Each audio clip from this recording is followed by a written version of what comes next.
Welcome back. The White House warning Palestinian leaders about being too quick to walk away from crucial Middle East peace talks with Vice President Mike Pence. This as protests continue to rage over the United States recognizing Jerusalem as Israel's capital. David Lee Miller joins us now live from Jerusalem with the very latest. Good morning, David. Good morning, Heather.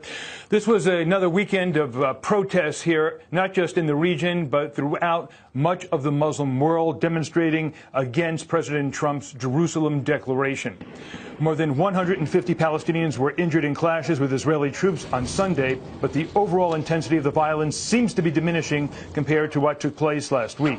In Jerusalem, a security guard was critically injured after being stabbed by a 24-year-old Palestinian man. Meanwhile, demonstrators took to the streets in Jakarta, Beirut, Istanbul, and Rabat, denouncing President Trump's recognition of Jerusalem as Israel's capital. Outside the U.S. Embassy in Lebanon, tear gas and water cannons were used to prevent protesters from entering the facility. In Indonesia, which has the world's largest Muslim population, protesters gathered outside the U.S. Embassy there. Israeli Prime Minister Benjamin Netanyahu, meeting in Brussels with the EU's foreign policy chief, said the U.S. is trying to bring a new peace proposal to the table and reaffirmed his support for President Trump. I think what President Trump has done is put facts squarely on the table. Peace is based on reality. Peace is based on recognizing reality. In little more than 1 week, the U.S. Vice President Mike Pence is expected to visit the region, responding to a refusal by the Palestinian leadership to meet with the Vice President.